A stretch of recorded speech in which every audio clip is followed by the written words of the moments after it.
Welcome to the Drama-Free Living Podcast. Dennis, Lisa McIntee here. And hey, we are in the Christmas season, so Merry Christmas. And we want to walk through some of the different time relationships. But before we do it, if you have not purchased Emotionally Intelligent, it is 5 modules, over 30 lessons on how do you navigate through your emotions. And we'll put a link there in the show notes. But for Christmas, here's what we wanted to do. We wanted to throw in drama-free relationships so you can know how to relate to Uncle Crazy George and weird Aunt Wanda, right? Because we all got these in our family. So what are the 8 ways that you can relate to people better so that you can increase your relationship? So drama-free relationships is an added bonus that you don't really get any other time. You'd have to purchase it separately.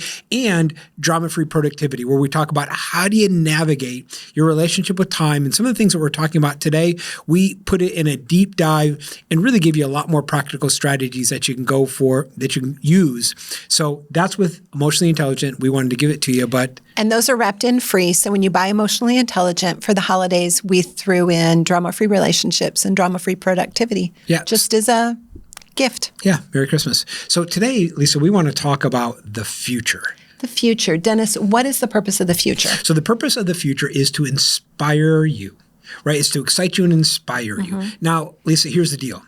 If you don't know that's the purpose, then you sort of mispurpose this part of time, and you live with worry, anxiety, like, oh my gosh, what's going to happen? You can live with some fear. But if you realize, you know what, the real purpose of the future is to inspire me. So how do I use it to inspire me, right? Because with some people, it's like, well, it is kind of anxious. I don't know what's going to happen next year or 10 years down the road. But if you know the purpose, and when you realize that you really create your future, that your future is your property, and if it's my property, then I actually am the one that can create it. And when I live with worry and anxiety, I think, Lisa, this is where procrastination really comes into play, right? Because I'm here and I see this bigger future out in the future, and I don't know what to do. I don't know, and I'm not inspired, and I'm afraid, and I'm anxious, and the first thing I do is procrastinate. And so it really kind of helps you overcome some of this procrastination when you're energized and inspired. And we want you to use the future to inspire you, to energize you, not to use it for worry and anxiety. Right, because when you own the future, when you own it, you realize that your future is not set in stone.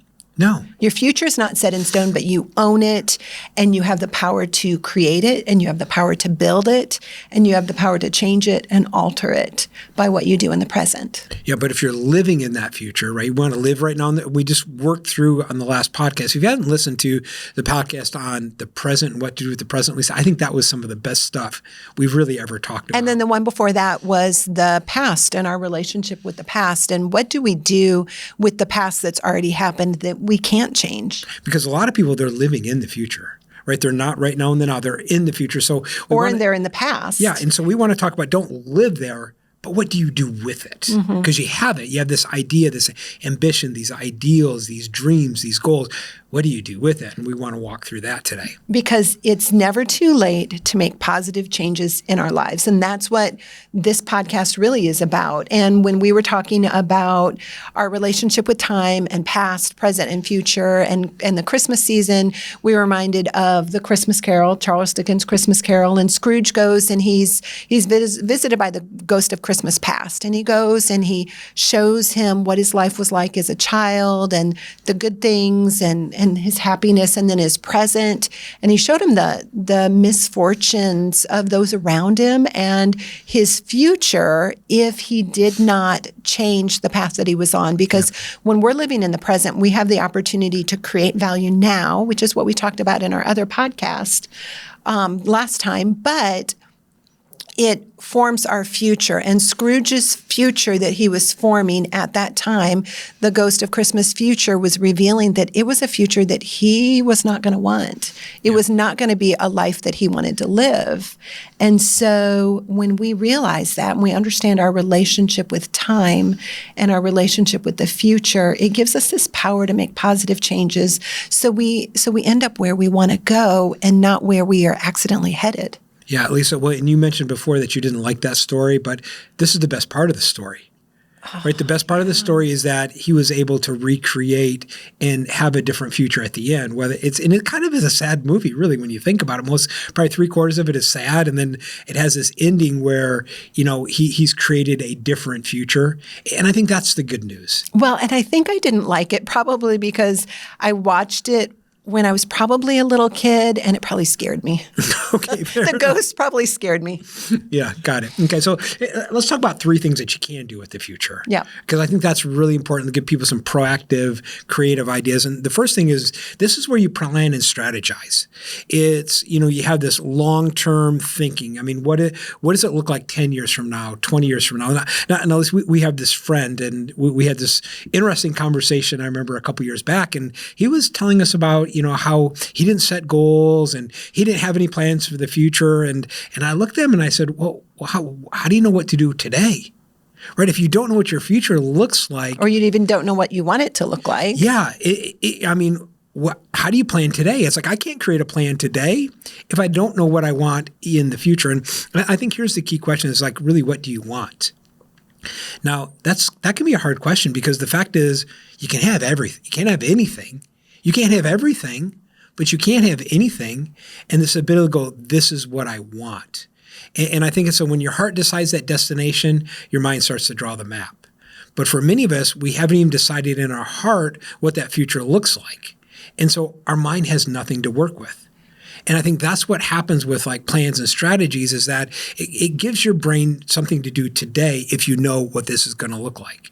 So it goes through, kind of developing these action plans. And I know you got some great stuff on setting objectives, but it also is this ability to like be flexible. Mm-hmm. Right? Because here's what I've realized. I mean, even though as we set goals, a little bit, Lisa, it's just guessing and betting.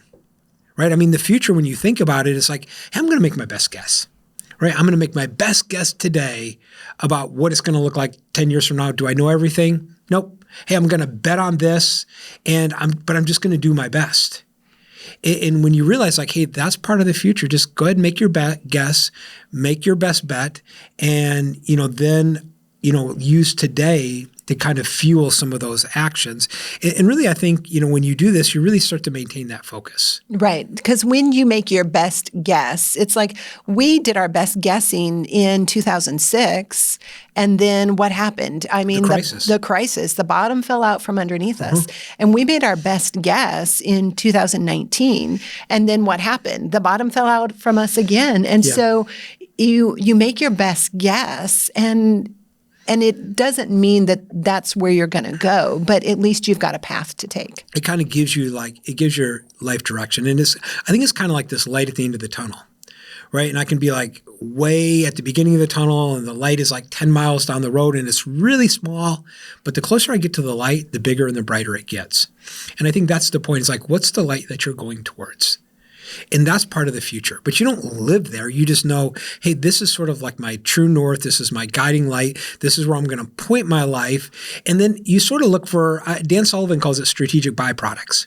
He says, as you set your goals and walk down these paths, you get maybe halfway through the path and another door opens up that, I didn't know that would open up. I didn't even know that door was there. But you needed that guiding light to start to walk down that path. And so I think that's the key is that it really keeps you in movement. But if you don't know the past and it's not exciting and energizing and inspiring, you don't make any movement. Right. And I think that's the power of what it does for us today is it gives us that movement and that energy, right? Because without a bigger future, you really don't have a lot of energy. So I think it really helps you focus. It helps you be flexible, right? Realizing the strategic byproducts. And it helps you have like this long-term thinking so that you know what to do today. So planning and strategizing, that's part of the power of the future. Absolutely. And so another one, part of the power of the future is setting clear goals and also creating a vision board of some kind. Yeah. And this is you put specific, measurable, achievable goals. If it's not specific, you're not going to know when you get there. Like you were talking about training for a half marathon. I mean, if you didn't know you were training for a half marathon, you wouldn't know when you were done. Well, if you didn't know you were training for a half marathon and you're like, okay, I'm just going to run, 6 or 7 miles, you're not going to be prepared to run 13. Well, it tells me what to do today. Right. This goal tells me, oh, I need to run this much today so that down the road, my body's prepared to do this distance. Absolutely. And so specific, measurable, achievable for the future, having clear objectives, because it gives you a sense of direction. It gives you a sense of purpose. Yeah. You know where you're going. Otherwise, you're just running, which some people run just because they like to run and they don't know how far they're going to run. They just run until they're done. But that is not me and it's not you. Well, do you realize that some people run even though nobody's chasing them?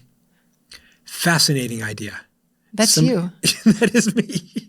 Right. Well, no, because my sister asked me, I was telling her about the run and she says, well, who's chasing you? And I said, shut up. Just shut up.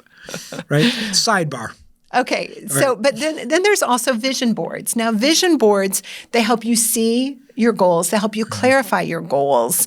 They give you clear visual focus on where it is that you want to go, what you want to achieve. It also condenses your desires, and it condenses it into tangible images, tangible words, because you could have all of these things that you want to achieve, but you can only have so many. And so it condenses those into tangible rewards, tangible results, which leads to a more fulfilling, more purposeful life. Well, Lisa, and I think you can't achieve what you can't see. So if you can't see it first, you'll never achieve it. And I just want to give a shout out to Michelle and Craig Wilson, your older sister, right? Because do you remember a couple years ago we were at the house and they've got a vision board. They didn't even know we were going to talk about it on the podcast, right? They got this. I knew we were going to talk about it on the podcast. Were you going to mention it? Well, there you go. It just hit my brain. Absolutely. Right? Well, and that's an example of a vision board. So my sister has a vision board, and when you walk from their garage into the mudroom, which goes into the kitchen, it's this whiteboard, and it's just there's some pictures of.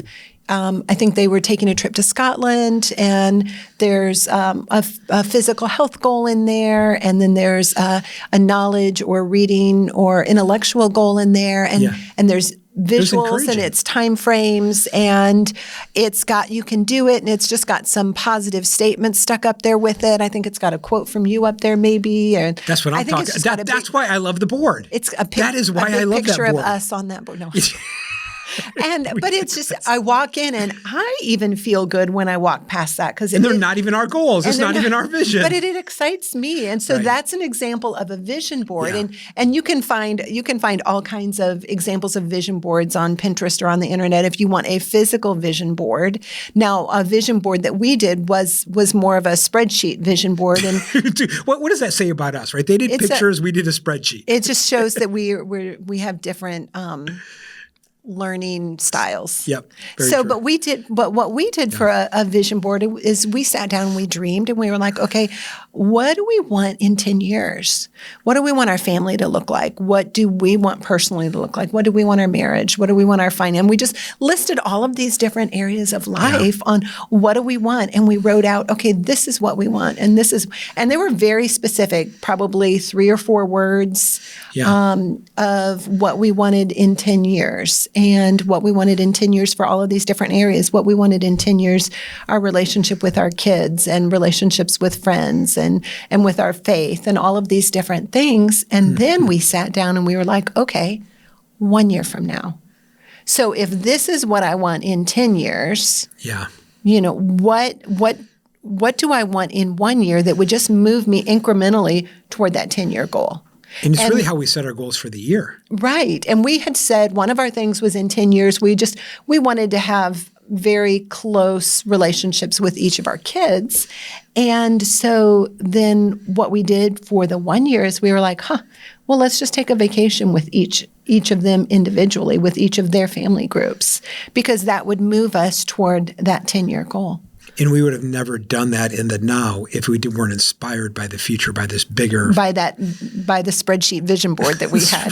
The spreadsheet vision board. So you do your vision board however you want to do your vision board. Whatever inspires you and whatever is a way for you to get it down on paper or on a whiteboard with pictures is have something that you're moving toward and go through and kind of parse out different areas of your life and be like, okay, I want to have this kind of living situation 10 years from now? Well, and I think it kind of goes to this whole idea of really inspiring us, really, right? Because the future is really this opportunity for growth.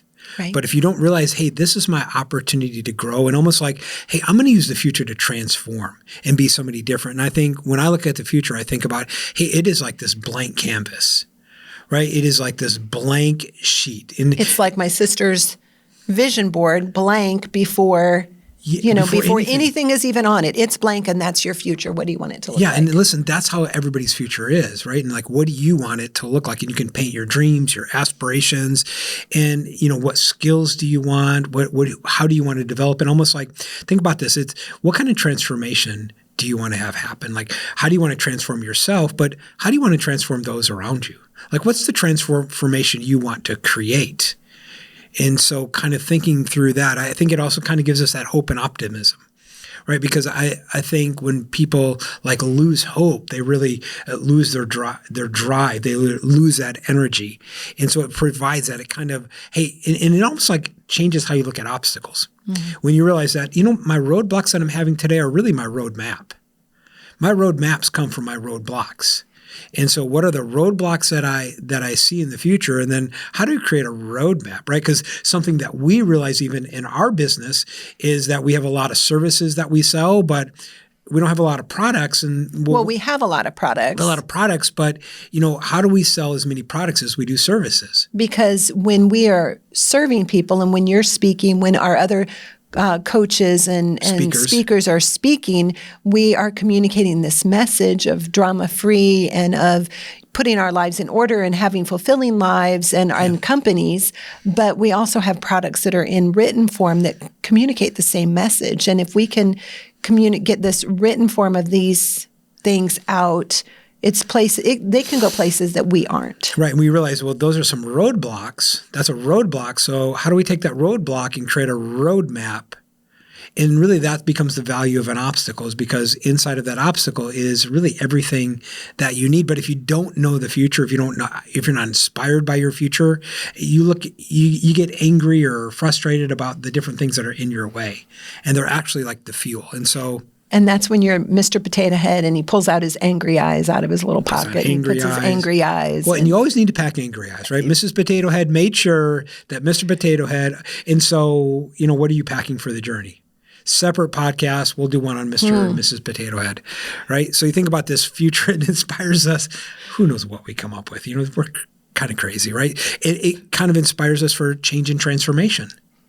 Right? It's like, how do I need to change? How do I need to kind of reinvent myself? Because we're all inventing something, right? We're all making stuff up. And, even what's fascinating about the future is it's just made up.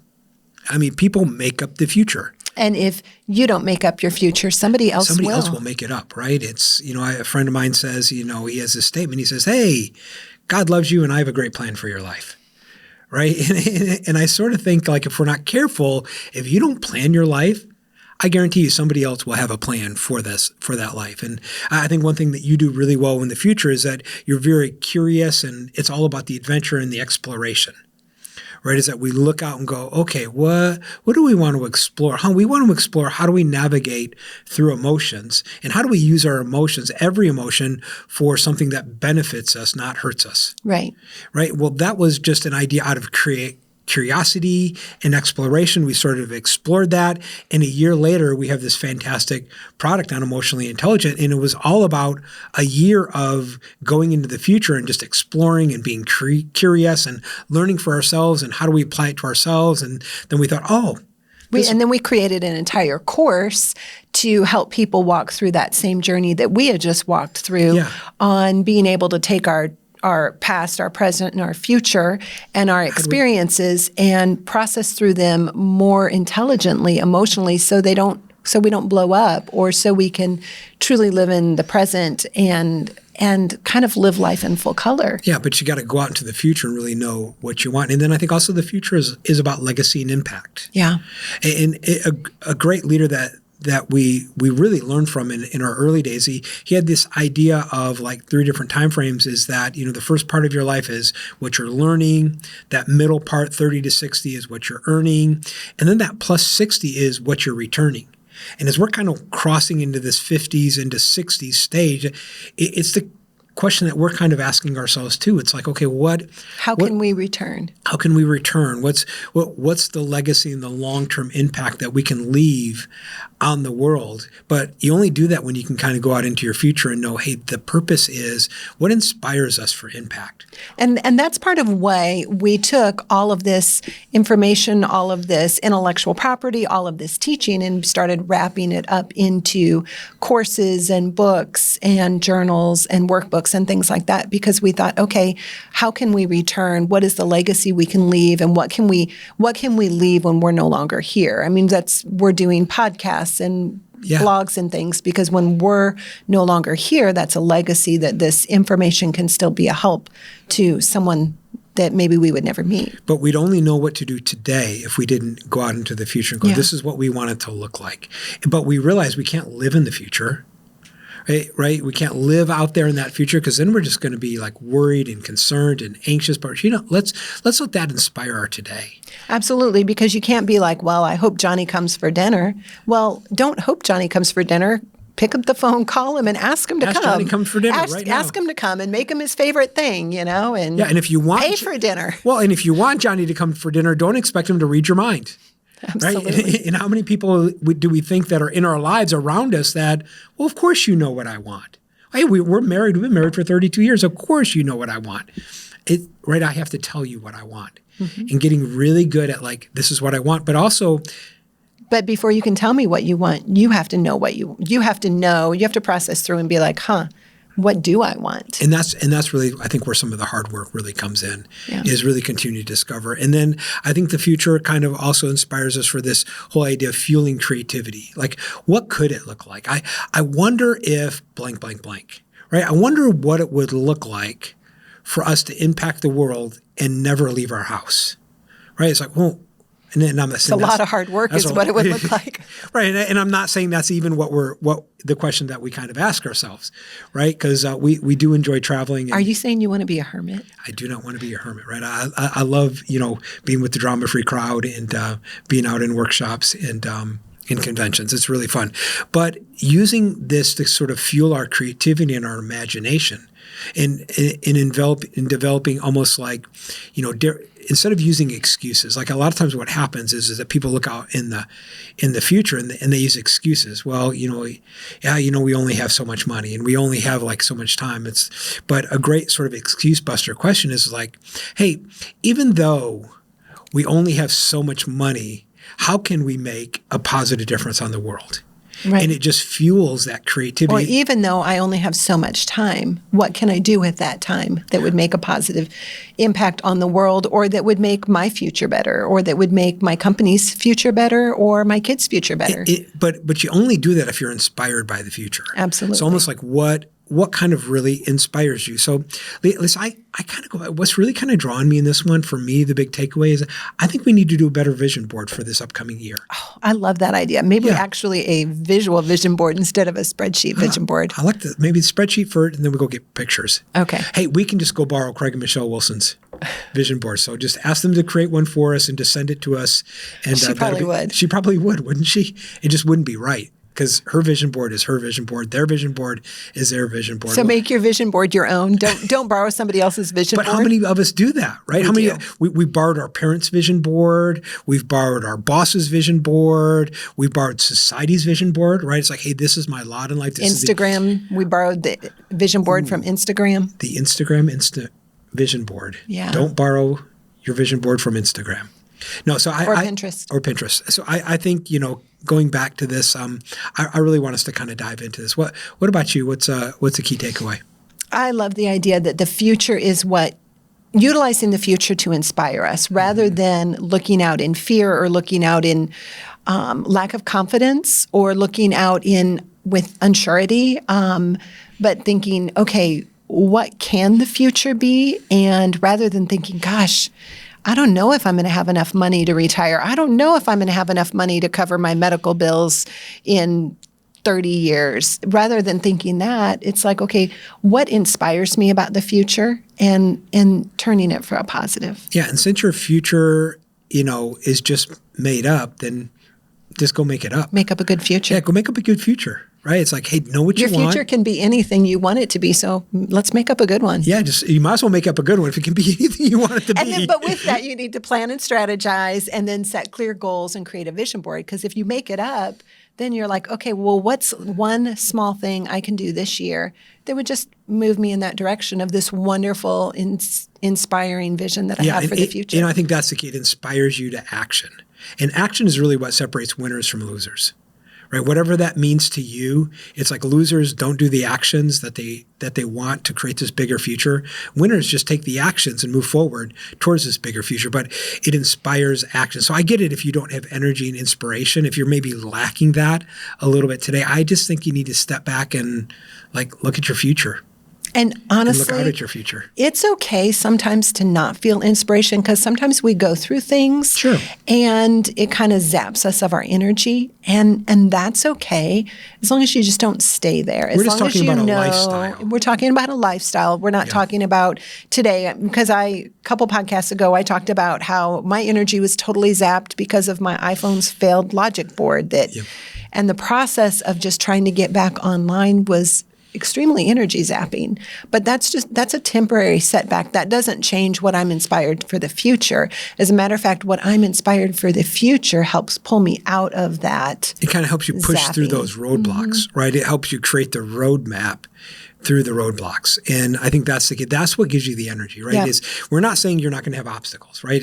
Heck, we have a lot of obstacles. We have a lot of roadblocks. And even here's what's fascinating, Lisa, is that the only reason I really have obstacles is because I have goals.